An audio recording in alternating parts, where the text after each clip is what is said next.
प्यारा गीत है। तो संविधान लिखो मेरे भी माने, संविधान लिखो मेरे भी माने, दिए बाबा ने अधिकार मेरे मसीहा भी माने, बाबा ने अधिकार मेरे बाबा भी माने।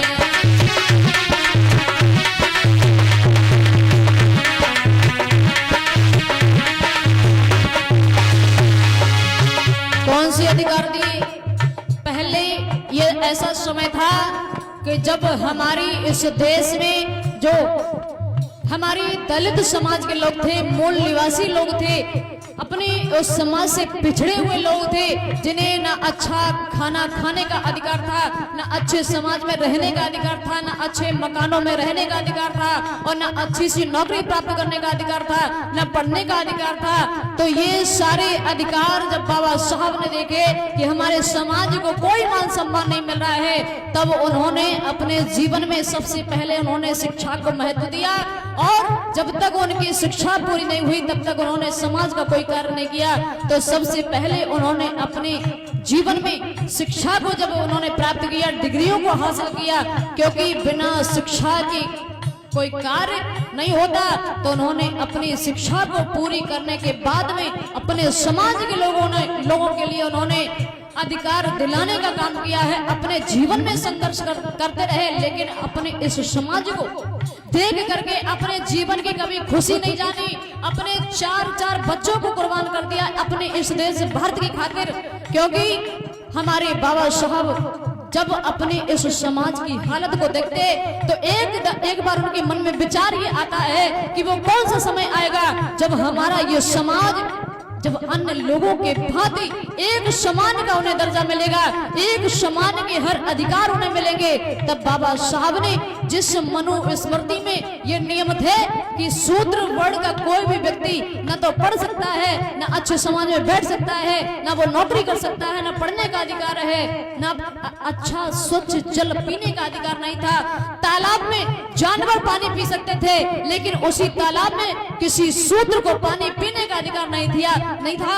तब बाबा साहब ने सबसे पहले उस तालाब पर महान सत्याग्रह आंदोलन चलाया था। उन्होंने लड़ाई लड़ी अपने इस समाज के पानी को पिलाने के लिए। सबसे पहले बाबा साहब ने पानी का अधिकार दिलाया था अपने इस समाज को। तो ऐसे हमारे बाबा साहब ने उस मनुस्मृति को जलाने के बाद में उन्होंने एक नया संविधान जब लिख करके तैयार किया, तब हमारे इस समाज को, हमारी इस दुनिया में जितने भी समाज के लोग हैं, हर बरादरी को एक समान का दर्जा मिला है, और एक समान में रह करके सभी व्यक्ति आज पढ़ रहे हैं, कलेक्टर बन रहे हैं, डीएम बन रहे हैं, एसडीएम बन रहे हैं। आज ये देन किसकी है? बाबा साहब की देन है। आज अगर हम अच्छा भोजन भी कर रहे हैं तो वो भी बाबा साहब की देन है। आज अगर हम अच्छे कपड़े पहन रहे हैं, सूट बूट को पहन रहे हैं, तो ये भी देन बाबा साहब की है। क्योंकि एक समय ऐसा था कि लोग फटे कपड़ों में अपने शरीर को ढकते थे। मैया रमाबाई जो बाबा साहब की पत्नी है, रमाबाई जो जीवन भर एक फटी साड़ी पहन करके अपने जीवन को गुजार दिया, कभी उन्होंने ये नहीं कहा कि साहब हमें एक साड़ी दिला दो। आज की हमारी माता बहनें अगर पड़ोसन को देखेगी कि 2000 की साड़ी पहने तो कहती ना हमें तो 4000 की चाहिए है। तो ये कहती है कि बात से कम नहीं होना चाहिए। लेकिन मैया रमाबाई जितना संघर्ष बाबा साहब ने किया, उनके संघर्ष में पूरा अपना योगदान दिया। कभी उन्होंने अपनी खुशी से संबंधित कोई बात बाबा साहब को नहीं बताई।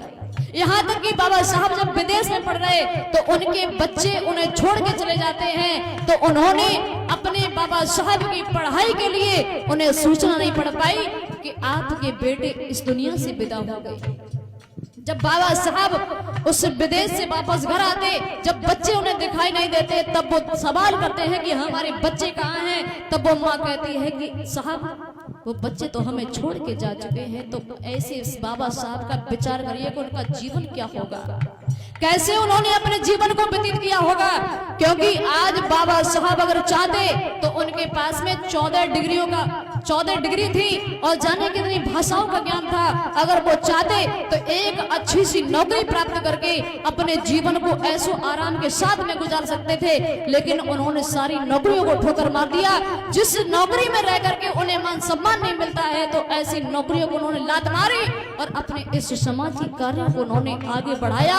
एक उन्होंने मिशन पढ़ाया और अपने उस मिशन को चलाने के बाद में अपने ही समाज को उन्होंने आगे बढ़ाने का काम किया।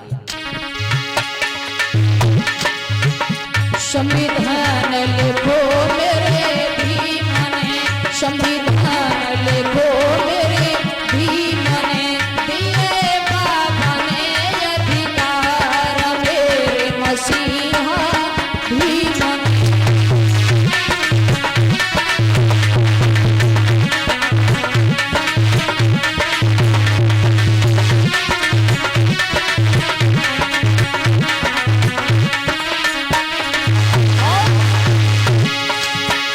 अधिकार दियो जो समाज को,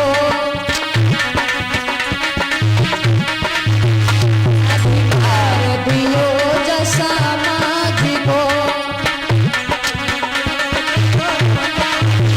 दियो पानी को अधिकार मेरे बाबा भीम ने, दियो पानी को अधिकार मेरे बाबा भीम ने।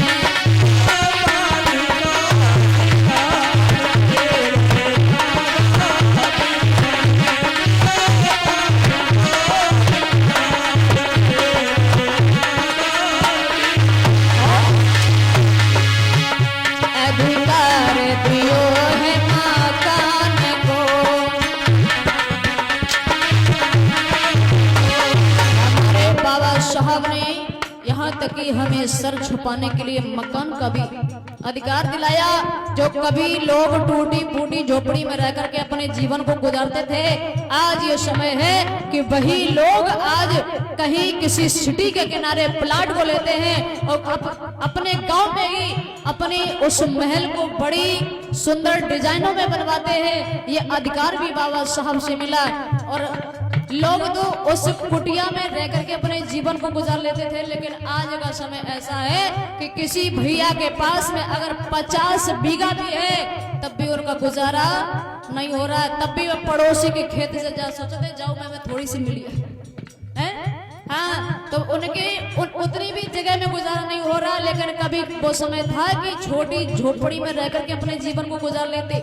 ये समय ऐसा था और आज तब से लेकर के आज कितना समय वो बदल चुका है। आज हम लोगों को क्या नहीं मिल रहा है, सब कुछ मिल रहा है। और उस मकान को भी एक आदमी बनाता है, लेकिन फिर भी उस आदमी की मेहनत को नहीं जानते। फिर क्या कहते हैं, भगवान की कृपा से हमने तो मंजिल को मकान बनाए के ठाड़ू कर लो है।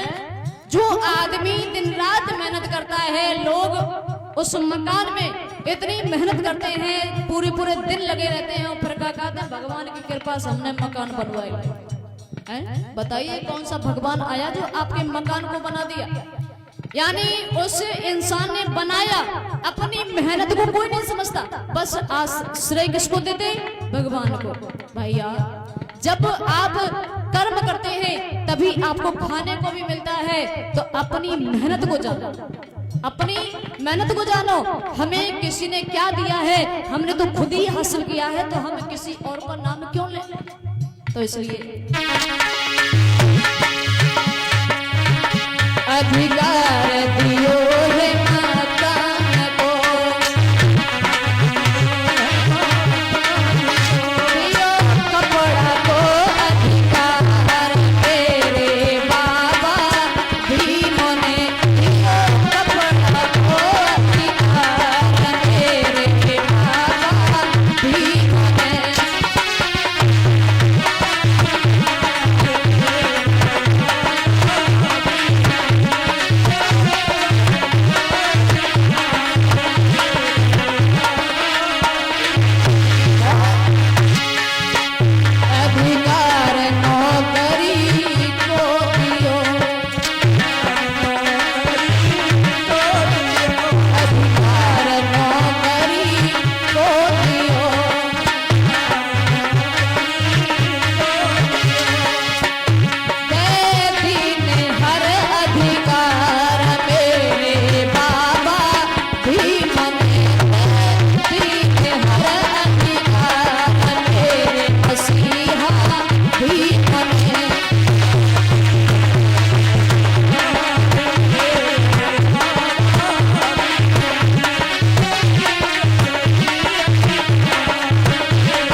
भगवान बुद्ध की जय हो। बोली